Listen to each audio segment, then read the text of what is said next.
Continue to track very closely. So Ranil Wickremesinghe is the new president as far as Sri Lanka is concerned. But as I was discussing with Will, the challenges are many for the new president. Let's break down all those details for you. The first is to re-establish the shattered rule of law. As I pointed out, there is a lot of anger against Ranil Wickremesinghe by the common people, the citizens of Sri Lanka. And the reason behind that is that he is seen as a man close to the Rajapakshas, so they feel there is no really regime change that has happened. The second is day-to-day functioning of administration. We've seen how Sri Lanka has been a turmoil politically and economically as well. To get the state in order, that will be a big challenge for Ranil Wickremesinghe as well. Let's break down the other details. Let's now talk about the economic aspect. To continue the discussions with the IMF, implement policy recommendations as well. Remember, this policy recommendations has been one of the biggest criticism as far as the Rajapakshas are concerned. Can Ranil Wickremesinghe correct those wrongs that were done in the past, and also to expedite these conversations that are happening as far as a bailout package with the IMF is concerned? Next, legitimate government key to raising remittances. That, of course, is going to become a huge challenge as far as Ranil Wickremesinghe is concerned. But for the common people, it's to ensure that they get those 3 meals in a day. They get their basics, which have now become a luxury for them. Again, taking steps towards economic repair and boosting tourism as well. Remember, a big chunk of Sri Lanka's GDP comes from tourism, and post-pandemic it had actually seen a good recovery, but because of these protests and turmoil, it went downhill again. So all those challenges as far as Ranil Wickremesinghe is concerned. But our colleague Anupama is also now joining us She's joining us from Colombo. Anupama, क्या आप हमें बता सकती हैं अभी protesters का क्या reaction है? जो रनिल विक्रमसिंघे उसके अगेंस्ट काफी सारा गुस्सा, एंगर था, अभी लोग क्या कह रहे हैं आपको? बिल्कुल, मैं देखिए शुरुआत तस्वीरों के साथ देख पा रहे हैं। वो प्रोटेस्टर्स जो है वो लगातार ये कह रहे हैं कि रानिल गो होम। कि sir, what were you saying? What is the next step now? Ranil के जरा आना काम अभी मैं कारगले दिया एक महीना करेंगे ना continue our struggle. Why you are saying Ranil go home? Ranil is failure man. He is very failure man because Ranil is a deal man. Deal man. तो देखिए इसी तरीके का लोगों का रिएक्शन यहाँ पर है। जानकारी जो है थोड़ी इस तरीके की नारेबाजी यहाँ पर करते हैं कि रानिल गो होम, क्योंकि आपको याद होगा कि इससे पहले भी जब गोटाबाया राजपक्षे की अगर हम बात करें, जब वो राष्ट्रपति पद पे थे, तो जाहिर सी बात है इसी तरीके की नारेबाजी से जो है शुरुआत हुई थी कि गोटा गो होम 2022, यानी कि गोटा को जो है वो 2022 में जो है अपने घर जाना होगा। और एक बार खुद फिर से देखिए इसी तरीके की तस्वीरें जो यहाँ पर है, जहाँ पर रानिल विक्रमसिंघे जब राष्ट्रपति का चुनाव जीत गए हैं, तो अब उनके खिलाफ जो है किस तरीके की नारेबाजी जो है वो यहाँ पर की जा रही है। एक बार 360 एंगल से अगर मैं आपको तस्वीरें दिखाऊं, विकास एक बार 360 एंगल से तस्वीरें दिखाई। यहाँ पर ये प्रदर्शनकारी जो रानिल विक्रमसिंघे को जो है अच्छे बहुमत के साथ उनको जीत हासिल हुई है, तो ऐसे में सबसे बड़ा सवाल उठ जाता है कि आखिर आगे जो है श्रीलंका का क्या होगा, क्योंकि अगर राष्ट्रपति से नाराजगी है, लेकिन ये बात भी सच है कि देखिए अगर श्रीलंका की आबादी मान लीजिए 5 लाख है और अगर ये प्रदर्शनकारी 1 लाख है, क्योंकि संवैधानिक पद पर जो है उनकी नियुक्ति हुई है और लोकतांत्रिक देश में संविधान के हिसाब से जो है नियुक्ति हुई है, तो काफी चीजों को जो है ध्यान में रखना होगा। यही वजह है कि देखिए 1 लाख लोग जो है वो श्रीलंका का भविष्य तय नहीं कर सकते हैं, लेकिन अब इनका अगला स्टेप क्या होगा, वो तस्वीरें को नहीं भूल सकता जब श्रीलंका के इतिहास में जो तस्वीरें दर्ज हुई है, जिस तरीके से हमने देखा, चाहे प्राइम मिनिस्टर हाउस, चाहे प्रेसिडेंट हाउस को किस तरीके से वहां पर घुसकर जो है प्रदर्शनकारियों ने तोड़फोड़ की थी, अपनी नाराजगी जाहिर की थी। वो महंगाई को लेकर नाराज थे, वो युवाओं की नौकरी को लेकर नाराज थे। उनका साफ तौर पर कहना था कि देखिए श्रीलंका में कुछ भी नहीं है। इतना ही नहीं, कल पासपोर्ट ऑफिस के बाहर हमने देखा कि बड़ी लंबी संख्या में जो है लोग पासपोर्ट ऑफिस के बाहर पहुंचे थे और वहां पर जो है लोग यहाँ से जा रहे हैं। अब आप समझिए कि श्रीलंका की अर्थव्यवस्था ऐसी हो चुकी है कि 1500 रुपए किलो जो है यहाँ पर आपको सेब मिल रहे हैं, 1500 रुपए किलो मिल रहे हैं। सब्जियों की अगर मैं बात करूं तो 700 रुपए किलो यहाँ पर प्याज मिल रहा है। कल हमने जब मार्केट में लोगों से बात भी की तो उनका साफ तौर पर कहना था कि इस तरीके की अर्थव्यवस्था अगर किसी की हो जाती है तो वहां पर रहना जो है मुश्किल ही नहीं नामुमकिन हो जाता है। जाहिर सी बात है, एक दूध का पैकेट जो पहले 60 रुपए का मिलता था, आज के समय में वो जो है वो 220 रुपए का मिल रहा है। तो आप समझिए कि जो जरूरी चीजें हैं, यानी कि जो मूलभूत सुविधाएं हैं, अगर वो जनता को नहीं मिल पा रही है, तो आखिर ऐसे में जो है जनता यहाँ पर कैसे रहेगी। और यही वजह कि देखिए पासपोर्ट ऑफिस की मैं बात करूँ या फिर ट्रेन की मैं बात करूँ, लोग यहाँ से लगातार शिफ्ट हो रहे हैं, लोग यहाँ से जाना चाह रहे हैं। आप ये जो भीड़ देख पा रहे हैं जो प्रोटेस्टर्स, क्योंकि 3 बजे एक बहुत बड़ी रैली जो है इन तमाम प्रदर्शनकारियों की तरफ से इस बात का ऐलान किया गया है कि वो 3 बजे एक बहुत बड़ी रैली करेंगे। अब वो रैली में कितने लोग शामिल होंगे और वो रैली का असर क्या होगा और आखिर वो रैली जो है वो कहाँ जाकर रुकेगी, क्योंकि वो तस्वीर हर किसी को याद थी जब आखिर किस तरीके से प्रेसिडेंट हाउस के अंदर घुसकर जो है तमाम प्रदर्शनकारी जो है वो लगातार प्रदर्शन कर रहे थे। कोई स्विमिंग पूल में था, कोई जिम में था, किस तरीके की तस्वीरें निकलकर सामने आई थी, क्योंकि सबसे हाई सिक्योरिटी जोन कहा जाता है प्रेसिडेंट हाउस के। वहां से जब ऐसी तस्वीरें निकलकर सामने आई तो लोगों को समझ आया, पूरी दुनिया को समझ आया कि श्रीलंका के हालात जो है वो बद से बदतर हर दिन होते जा रहे हैं। देखिए भारत की अगर हम बात करें, भारत लगातार मदद कर रहा है। भारत जो है वो हर पैमाने पर कोशिश कर रहा है कि किसी भी तरीके से जो यहाँ पे हमने वो भी देखा, देखिए शिपिंग के जरिए यानी कि नाव के जरिए जो है चावल जो है वो भारत की तरफ से पहुंचाए जा रहे हैं, क्योंकि यहाँ पर खाने की बहुत ज्यादा किल्लत हो गई है। लोगों के पास खाने के लिए खाना नहीं है, पीने के लिए पानी नहीं है। पेट्रोल की बात करें तो 4-5 दिन लोगों को जो है इंतजार करना पड़ता है।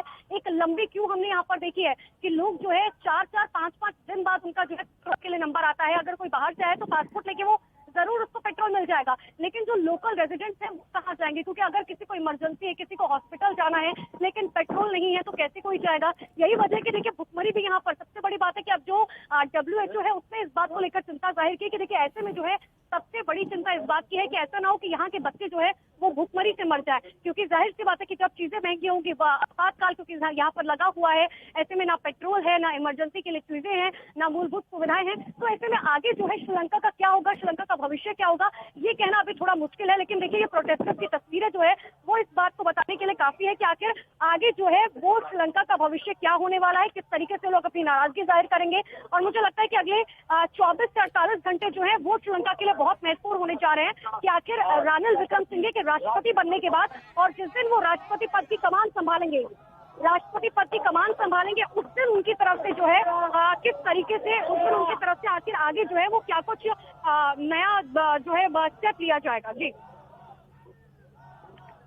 Anupama, thanks for getting us all those reactions. So clearly you can see there is still a lot of anger as far as Ranil Wickremesinghe is concerned, as my colleague was pointing out that a big rally is planned sometime around in the afternoon as well. The question is, will Ranil Wickremesinghe actually be accepted or not? Salochna, journalist from Sri Lanka, continues to be with us. Salochna, thanks for patiently waiting.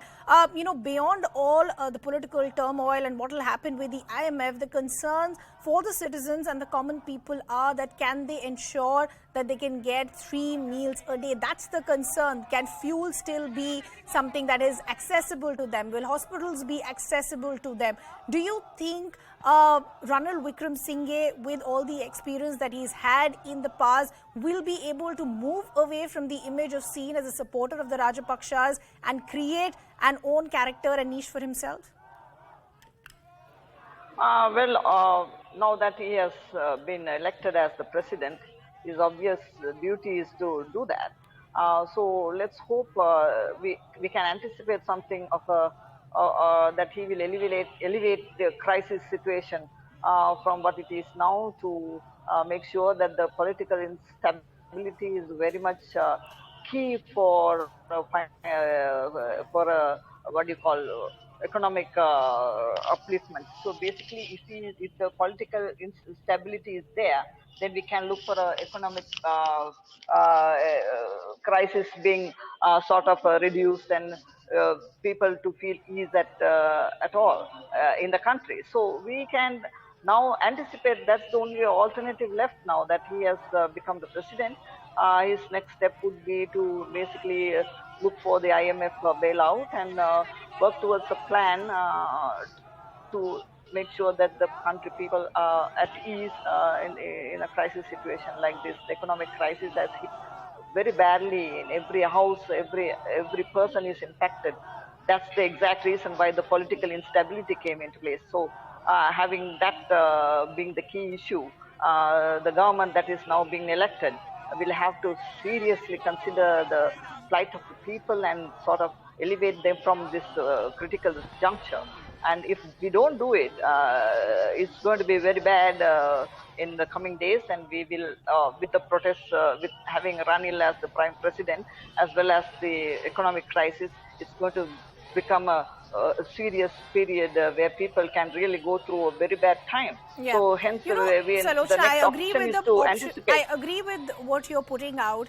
Before we move any forward, I just want to understand for the benefit of our viewers as well, how tough had the last few months been for people like you or an ordinary citizen in Sri Lanka? Can you give us a glimpse of what life has been for you, where even daily essentials have now become a luxury? Yeah, because basically our movements are restricted. When your movements are restricted, you can expect the rest of the activities coming to a stumbling block. You know, you cannot go out. You have no tuk-tuk or a taxi to reach to a destination like the hospitals. Go visit your sick relative or even visit your parents. So this has really made people's lives highly stressed. And when you have no transport as well as no cooking gas, you know, I don't have gas for the last 3 months. Who is going to stand in the queue? Yeah. So people have been spending their time and energy standing in the queue, and if people are not productively doing anything in the country, that means the economy, the domestic economy is dropping further, and it's almost grounding. It's grounded, I think. And so we have to basically come out of this mess. This mess is actually pushed us to the corner. You know, Yeah. we are against the wall. We are unable to do anything. So this is a situation where you can't even save a penny, and all the money that True. is in the bank have been withdrawn. Yeah. People are withdrawing their savings and living off it, which is a serious crisis situation. Absolutely, you and have that no future. actually You is cannot the think what biggest is going to happen challenge tomorrow. for Ranil Wickremesinghe today, to ensure that there can be some sort of stability and reassurance for the people on the ground. But Salochna, I'll just request you to stay on with us. I quickly want to go back to my colleague from News 18 India, Anupama, continues to report for us from Colombo. Anupama, लोगों का गुस्सा clearly दिख रहा है सबको. बड़ा सवाल इस समय ये है कि क्या श्रीलंका के लोग रनिल विक्रमसिंघे को प्रेसिडेंट के रूप में एक्सेप्ट करेंगे या नहीं? बिल्कुल, देखिए मुझे नहीं लगता कि यहाँ के लोग जो है वो एक्सेप्ट करने वाले हैं, क्योंकि सबसे बड़ी बात यहाँ पर यह है कि मैं कहूंगी अगर प्रदर्शनकारियों की तादाद की अगर मैं बात करूं, मान लीजिए अगर श्रीलंका की आबादी 5 लाख भी, जिसका जिक्र मैं पहले भी कर रही थी, और मान लीजिए अगर ये प्रदर्शनकारी मात्र 1 लाख है, तो 1 लाख लोग जो है वो श्रीलंका के भविष्य को तय नहीं कर सकते हैं. हाँ, उनका प्रदर्शन करना एक लोकतांत्रिक देश में जो है पूरी तरीके से जायज ठहराया जा सकता है, उनकी नाराजगी जो है वो पूरी तरीके से जायज ठहराई जा सकती है, लेकिन 1 लाख लोग जो है वो सिर्फ श्रीलंका का भविष्य जो है वो तय नहीं कर सकते हैं, क्योंकि एक लोकतांत्रिक देश में संवैधानिक तरीके से जो है एक संवैधानिक पद पर जो है रानिल विक्रमसिंघे की आज नियुक्ति हुई है. आज जो है वो राष्ट्रपति बने हैं. वो जो है शपथ जब भी लेंगे, हालांकि वो अलग बात है, लेकिन देखिए नाराजगी जो है लोगों की साफ तौर पर कहीं ना कहीं जायज भी है. जो ये प्रदर्शनकारी प्रदर्शन करें, उनकी नाराजगी पूरी तरीके से जायज भी है, क्योंकि अगर किसी देश के अंदर अगर हम हिंदुस्तान की बात करें, अगर हिंदुस्तान में 1500 रुपए किलो सेब मिलने लग जाए, तो आप समझिए कि जाहिर सी बात है कि वहां की जनता भी जो है सड़कों पर आ जाएगी. और इतना ही नहीं, जो जरूरत की चीजें होती हैं, चाहे दूध की बात की जाए, चाय पत्ती की बात की जाए, चीनी की बात की जाए,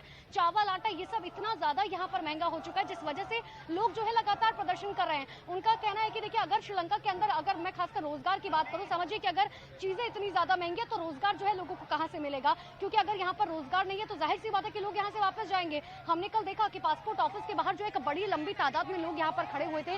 हालांकि कुछ क्योंकि जाहिर सी बात है कि यहाँ पर भाषा का बहुत ज्यादा अंतर हो जाता है, यही वजह कि लोग अपनी बातें नहीं रख पा रहे खुलकर, क्योंकि हिंदी या इंग्लिश की बात करें, बहुत ही कम लोग हैं जो यहाँ पर इंग्लिश बोल पाते हैं. लेकिन सबसे बड़ी बात यह कि अगर आप उनके भाव को समझेंगे, अगर आप उनकी नाराजगी को समझेंगे, तो उनकी नाराजगी पूरी तरीके से जायज भी है. लेकिन अब सबसे बड़ा सवाल यह है कि अगर अब जब रानिल विक्रमसिंघे राष्ट्रपति बन गए हैं, तो अब अगला मूवमेंट जो है इन लोगों का क्या होगा, क्योंकि आज 3 बजे इन लोगों ने रैली का ऐलान किया. हालांकि सुबह सवेरे से जो है ये तमाम लोग यहाँ पर बैठे हुए थे. ये लोग लगातार जो है प्रदर्शन कर रहे थे, नारेबाजी कर रहे थे जब तक वोटिंग चल रही थी. और जैसे ही वोटिंग खत्म हुई, और वोटिंग खत्म होने के बाद जब काउंटिंग शुरू हुई, और जैसे जैसे रानिल विक्रमसिंघे जो है जीत की तरफ बढ़ते रहे, इन लोगों का गुस्सा भी देखिए वो बढ़ता रहा. और वो तस्वीरें भी हमने देखी कि आखिर किस तरीके से रानिल गो होम की नारेबाजी जो है वो अब लगातार की जा रही है. लेकिन अब क्या रानिल विक्रमसिंघे घर जाएंगे या ये प्रदर्शनकारी घर जाएंगे, इसके लिए तो थोड़ा सा हमें इंतजार करना होगा. लेकिन आज देखिए, आज जो 3 बजे रैली बताई जा रही है, हालांकि वो रैली जो है वो कितने बड़े स्तर पर होगी, कितने बड़े लेवल पर ये रैली होगी, किस तरफ ये रैली जो है